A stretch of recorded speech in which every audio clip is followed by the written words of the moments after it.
बिस्मिल्लाहिर्रहमानिर्रहीम अस्सलामुअलैकुम। Travel system में खुश आमदीद। मैं राहिल इकबाल आपको वेलकम करता हूं और उम्मीद करता हूं आप खैरियत से होंगे। आज की इस मुख्तसर से वीडियो में मैं आपको ये समझाना चाहता हूं कि जो लोग यूएई का 5 years multiple entry visit visa apply कर रहे हैं तो आप लोगों को अक्सर बैंक स्टेटमेंट का इशू होता है, बैंक स्टेटमेंट्स की मॉडिफिकेशन आ जाती हैं और वहाँ पे ये ज़िक्र किया जाता है कि आप जो है वो $4000 के बराबर स्टेटमेंट उसमें अटैच करें। यहाँ पर कुछ चीज़ें मैं आपको क्लियर कर दूँ। वीडियो की जानिब आगे बढ़ने से पहले सबसे पहले आपको मैं कुछ चीज़ें दिखाना चाहता हूँ। देखें, ये कुछ हमारे वीज़े अप्रूव हुए हैं। जब इनकी मॉडिफिकेशंस आती हैं तो बेसिकली वो ये कहते हैं कि आप जो है वो 4000, अब देखें ज़रा गौर से, ये मॉडिफिकेशन आई थी क्लाइंट की। अब इसमें लिखा हुआ है कि जी $4000 वाली बैंक स्टेटमेंट लगाएं आप। इसका मतलब ये नहीं है कि आप जो है कोई ऐसी स्टेटमेंट ले आएँ जो डॉलर में हो। वो दरअसल ये देखना चाहते हैं कि आपके अकाउंट में जो पैसे हैं वो उसकी जो रकम है वो $4000 के बराबर या उससे ज़्यादा बनती हो। अब ये एक हमारे क्लाइंट हैं, इनकी पहले मॉडिफिकेशन आ गई, फिर हमने स्टेटमेंट लगाई, फिर मॉडिफिकेशन आई, फिर इनकी मॉडिफिकेशन आ गई। अब फिर लास्ट में फिर हमने जो है इनकी स्टेटमेंट लगाई तो तकरीबन उसमें कोई राउंड अबाउट $24,000 के बराबर जो है वो बैलेंस बनता था, तो वो हमने लगा दिया। उसके बाद फिर इनकी स्टेटमेंट, इनका वीज़ा अप्रूव हो गया। ये आप देख सकते हैं, ये मॉडिफिकेशन आ रही है, फिर हम रीसबमिट कर रहे हैं, साथ में एक छोटा सा कमेंट भी उनको दे रहे हैं। उनको बता रहे हैं कि जी हमारा बैंक जो है हमारा फ़लाँ बैंक है, हमारा IBAN नंबर ये है और हमने जो है वो बैंक से तस्दीक शुदा स्टेटमेंट लगाई है जिसका क्लोजिंग बैलेंस इतना है, जिसके डॉलर इतने बनते हैं। तो बहरहाल बिल आखिर इनका वीज़ा अप्रूव हो गया। अच्छा, एक तो ये चीज़ आपने नोट फरमा ली कि डॉलर का अकाउंट होना ज़रूरी नहीं है। इसी तरह मैं आपको एक और दिखा देता हूँ। अब इसमें देखें जी, इसमें भी मॉडिफिकेशन आई थी और इसमें लिखा हुआ था कि जी आप ऐसी स्टेटमेंट हमें प्रोवाइड करें जो $4000 के बराबर हो। ठीक है, तो अब इसमें इनके पास बेसिकली 2 बैंक अकाउंट थे। तो हमने क्या किया कि एक मेन स्टेटमेंट को जो है वो ऑप्शन पे रखा और एक एडिशनल स्टेटमेंट जो है वो इनकी हमने लगा दी।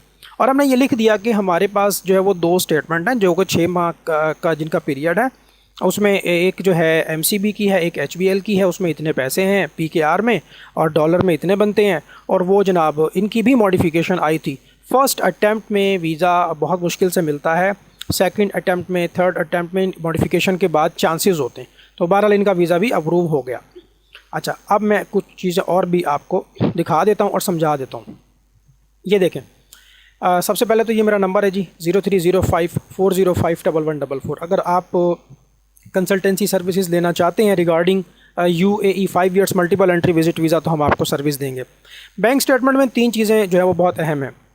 नंबर 1, आपकी 6 महीने की बैंक स्टेटमेंट होनी चाहिए, इससे कम ना हो। इसके अलावा आपका जो बैलेंस है वो तकरीबन $4000 के बराबर या उससे ज़्यादा हो। मैं रेकमेंड करता हूँ कि 4000 के बजाय $5000 मेंटेन कर लें। को 15-16 लाख रुपए जो है वो आपके अकाउंट का बैलेंस होना चाहिए। 6 महीने की स्टेटमेंट लगेगी। वो आप करंट भी लगा सकते हैं, करंट स्टेटमेंट लगा दें या सेविंग अकाउंट की लगा दें, उससे कोई फ़र्क नहीं पड़ता। अगर आपका सोल प्रोप्राइटर बिज़नेस है तो वो स्टेटमेंट अगर बिज़नेस के नाम पे है, लेकिन आपने क्या करना है कि आप जो लेटर आप लेंगे बैंक अकाउंट मेंटेनेंस लेटर, उसमें आपका नाम आना चाहिए। और तीसरा पेपर लगेगा क्लोजिंग बैलेंस सर्टिफिकेट। ये तीनों चीज़ें मैं आपको दिखाता हूँ। पहले अभी इसको अच्छी तरह समझ लें आप। सबसे पहले तो ये बैंक स्टेटमेंट है। मैंने क्या किया है कि पेजेस को छोटे छोटे करके ना मैंने एक बैंक स्टेटमेंट आपको दिखाने की कोशिश की है। ये सबसे टॉप पे जो है ये बैंक अकाउंट मेंटेनेंस लेटर है। उसके बाद ये सारी जितने भी पेजेस हैं ये इसकी स्टेटमेंट है। ये बैंक स्टेटमेंट है जिसको मैनेजर ने साइन भी किया हुआ है, उस पर ये मोहर भी लगी हुई है, मैनेजर के साइन भी हैं, दस्तखत भी हैं। तो ये कहलाती अटेस्टेड बैंक स्टेटमेंट। ये बैंक स्टेटमेंट जो है और बैंक अकाउंट मेंटेनेंस लेटर और क्लोजिंग बैलेंस सर्टिफिकेट, ये तीनों चीज़ें आपने तस्दीक करवानी है बैंक मैनेजर से। वो साइन करेगा और अपने बैंक की स्टैंप लगाएगा। अगर आप चाहें तो ऑप्शनल अटेस्टेशन है मूफा की, ministry of foreign affairs, Islamabad मूफा office में जाके आप ये करवा सकते हैं। ठीक है, आप थ्रू किसी एजेंट के भी करवा सकते हैं। अगर आप ख़ुद वहाँ जाते हैं तो सेम डे में भी आप करवा सकते हैं। और अगर वो 2-4 दिन आपसे रिक्वायर्ड करते हैं तो आप स्टेटमेंट उनको दे आएँ, वो जब अटेस्ट कर देंगे आपको वेरीफाई करने के बाद, फिर आप जाके उठा लीजिएगा। ये ऑप्शनल है, कंपलसरी नहीं है। मूफा वाले क्या करते हैं कि आपकी स्टेटमेंट के ऊपर इसकी तस्दीक कर देते हैं, QR कोड लगा देते हैं, आपकी स्टेटमेंट जो है वो वेरीफाई हो जाती है। स्कैन करने पे आप इसको वेरीफाई कर सकते हैं, इस पर टिकट्स लग जाती हैं, तो आपकी जो बैंक स्टेटमेंट है ये बड़ी खूबसूरत हो जाती है। इससे ये होता है कि आपके अप्रूवल के चांसेस ज़्यादा हो जाते हैं। मैं ये नहीं कह रहा कि ये कंपलसरी है, ये ऑप्शनल है, अगर आपका दिल चाहे तो आप इसको करवा लें। बाज़ औक़ात जो है सेम डे में अगर आप करवाते हैं तो कुछ एजेंट्स हज़रात वहाँ पैसे लेके आपको ये करवा के देंगे, अदरवाइज़ इसमें पैसे देने की ज़रूरत नहीं है, ये नॉमिनल सा ख़र्चा है। आप कराची या इस्लामाबाद में जो मुफा का ऑफ़िस है वहाँ जाके ये करवा सकते हैं, ठीक है। अगर उसमें कुछ टाइम रिक्वायर्ड है उनको तो आप वहाँ स्टेटमेंट को छोड़ आएँ और बाद में जाके उठा लीजिएगा। बैंक स्टेटमेंट मैंने आपको दिखा दी, एक मैं आपको लेटर दिखाता हूँ। ये लेटर कहलाता है अकाउंट मेंटेनेंस लेटर। अगर आप गौर से देखें तो ये बैंक वाले जारी करते हैं। इस पे लिखा होता है जी आपका CNIC ये वो, और जनाब आपका अकाउंट कब से मैनेज है, इसको भी मैनेजर साइन करेगा, दस्तखत करेगा। इसके अलावा एक तीसरा पेपर होता है closing balance certificate. Closing balance certificate में ये बात लिखी जाती है कि आपके अकाउंट का मौजूदा बैलेंस इतना है। अगर मैनेजर से आप रिक्वेस्ट करेंगे तो वो क्या करेगा, वो आपकी लेटर में एक लाइन लिख देगा कि आज की डेट में आपके अकाउंट में इतने पैसे मौजूद हैं जिसके इतने डॉलर बनते हैं, जिसके इतने डॉलर बनते हैं। मिसाल के तौर पे आपके पास जो है वो 25 लाख है, 25 लाख के कितने डॉलर बनेंगे वो मैनेजर यहाँ पे लिख देगा।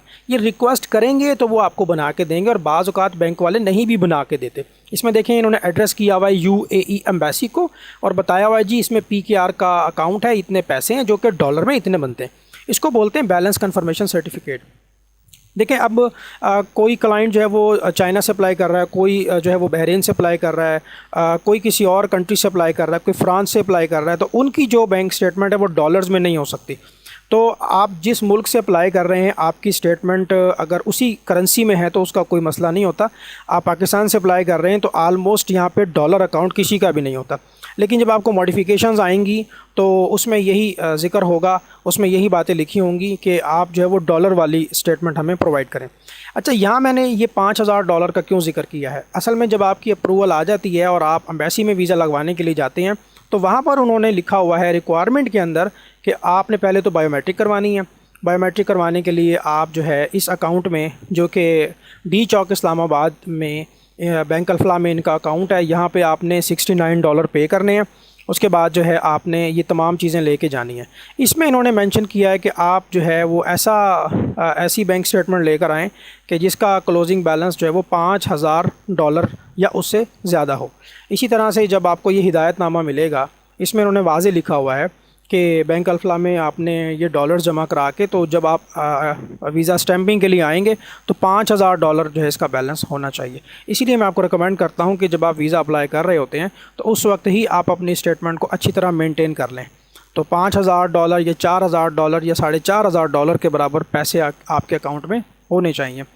ठीक है, ये हमारा जो है वो मौजू था, वीडियो का उन्वान था। और जब आपका ये स्टिकर वीज़ा लग जाएगा तो ये कुछ इस तरह से पासपोर्ट के ऊपर पेस्ट हो जाएगा। एक और इम्पॉर्टेंट चीज़ ये है कि अगर आप शारजा या अबू धाबी से अप्लाई करना चाह रहे हैं तो federal authority for identity citizenship की वेबसाइट से अप्लाई करेंगे। इसको ICP पोर्टल कहा जाता है। इसमें बायोमेट्रिक रिक्वायर्ड है। अगर आप दुनिया में कहीं से भी अप्लाई करेंगे, अप्रूवल के बाद पाकिस्तान आकर आपको वीज़ा लगवाना पड़ेगा। दूसरी वेबसाइट है जनरल डायरेक्टरेट रेजिडेंसी या फॉरेन अफेयर्स, ये दुबई इमिग्रेशन की वेबसाइट है। इसमें भी आप ऑनलाइन वीज़ा अप्लाई करते हैं, इसमें बायोमेट्रिक नहीं होती और ना ही आपका स्टिकर वीज़ा लगेगा। वो लोग जो पाकिस्तान से बाहर हैं वह आ नहीं सकते, उनको इस वेबसाइट से अप्लाई करना चाहिए। अच्छा, उसके बाद अब अगर आप एम्बेसी जाना चाह रहे हैं या कॉन्सुलेट में जाना चाह रहे हैं तो पहले आपको अपॉइंटमेंट लेनी पड़ेगी। अपॉइंटमेंट जो है वो आपको अपॉइंटमेंट की सर्विसेज भी जो है वो हम दे सकते हैं। उसके लिए कुछ रिक्वायरमेंट है। जब आपकी प्री अप्रूवल आ जाएगी तो फिर आपको टोकन नंबर जो है वो लेना होगा। टोकन नंबर डाल के, पासपोर्ट डाल के आप जो है वो ये टोकन नंबर गवर्नमेंट इशू करती है, तो सम टाइम ये ऑटोमेटिकली आ जाता है और सम टाइम ये ऑटोमेटिकली नहीं आता। तो ये एक अलग से सर्विस है।